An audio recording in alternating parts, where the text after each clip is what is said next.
Ja se zovem Josip Bišov, u Alta Kameraden sam već od osnutka, jer ja sam jedan od osnivača.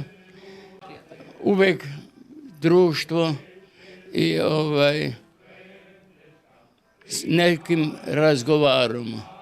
Alta Kameraden sam kod dijete slušao na radiju.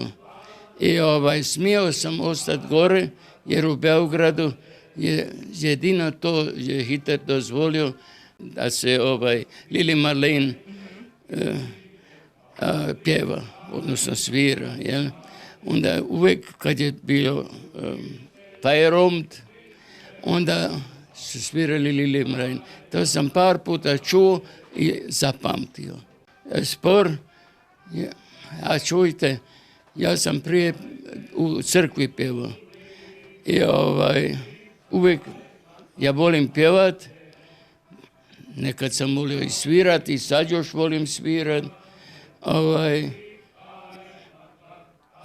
Meni je muzika uvijek u krvi.